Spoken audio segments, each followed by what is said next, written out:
New York City tonight. Well, I'm glad to be here, but I wish I was in New York City tonight because there's a lot going on with the race in New York City. All the candidates are out. We've had a bunch of them on. We haven't had Zoran Mamdani on yet. Don't know why. It's been kind of tough getting in touch with him.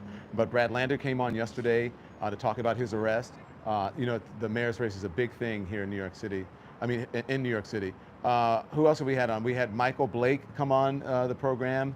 And also Whitney Tilson come on the program, and others. We're going to get in touch with them. But anyways, we're here in Hollywood, and we're reporting on this. What is Hollywood doing to fight back against this mess? Are they being strong enough? Are they being loud enough? Are they fighting back? They've got a big voice. We've seen at some of the award show, they've tried to tell people, hey, you need to calm down. Don't do stuff. Don't say anything.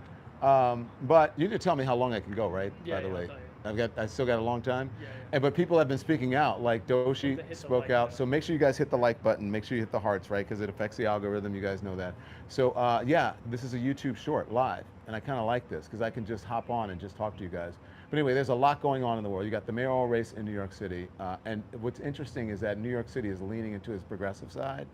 And they are realizing that folks in the Democratic Party want them to lean into their progressive side. They don't want like Republican light. And, Cuomo has a name recognition, but when I'm out talking to people on the streets, you know what they say? We don't want old school. We don't want establishment. We want young people. We want freezes on rent. We want mass transportation to be free or at least accessible and affordable. And crime and all that stuff is important, homelessness, but affordability is a big thing. But here, is Hollywood doing enough really to fight back against Trump? You know, a lot of the media organizations are owned by entertainment companies out here in Hollywood. Are they afraid to speak up?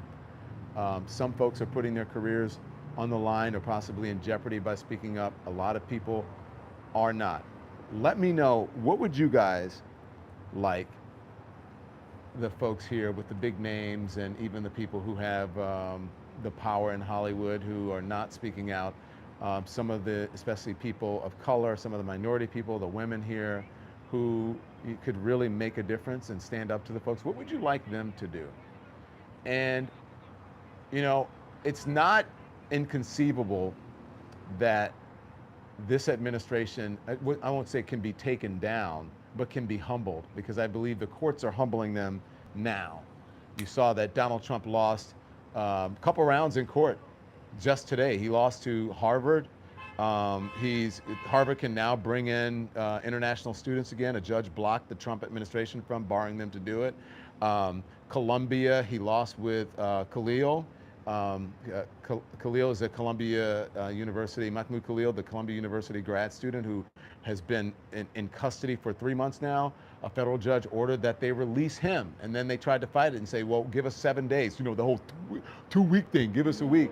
And the judge said no, and said that he believes that there's enough evidence to show that he was discriminated against on freedom of speech. And his Palestinian free speech, they said.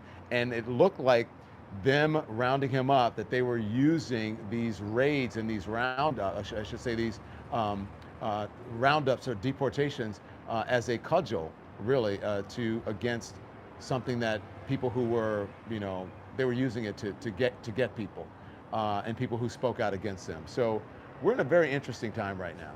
And I think it's time for everybody to stand up, to be willing to sacrifice something in this moment. Remember what the people did back in the day for the civil rights movement, when they didn't have it as enough, when they didn't have as much economic freedom, or they had no money, they had no power, they had no privilege, they had nothing to rely on, and they still got out there and they fought. They sat at lunch counters, they braved dogs and hoses, they walked across the Edmund Pettus Bridge, they went to sit-ins, they did all kinds of things.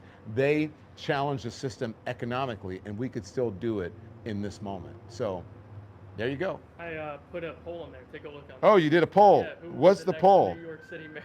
I didn't see the poll. Who is the next New York City mayor? Don, where am I? I am in Los Angeles. Someone is asking. Where am I? Los Angeles, California. Thank you very much. I'm getting an award tonight from Hollywood Unlocked. It's the Hollywood Impact Awards, because of the impact they believe that we're having in independent media right now.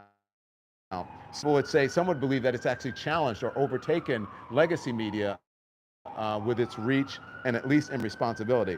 Is that Tracy behind the camera? No. it's producer Chris, the social media team. Any donors going to be there? I don't know if there are any donors. Speak truth to power, says Morgan Smith. And so who's going to be the next mayor of New York City? People are asking me. If you had asked me a month or two ago, I would have said that it's going to be Andrew Cuomo. It still could be because he's ahead 10 points.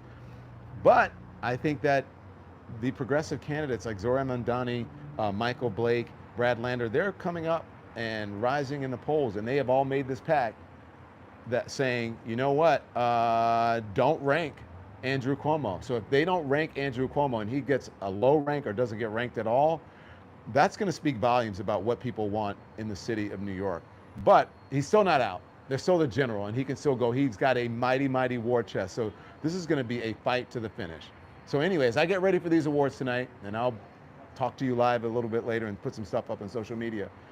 Think about this as you go into the weekend. It's a Juneteenth, as we're celebrating Juneteenth and freedom, emancipation. Think about what you are willing to sacrifice, what comfort you're willing to give up to get out there and to save yourself, to save your fellow man, and to save America and democracy. That's it. Peace out.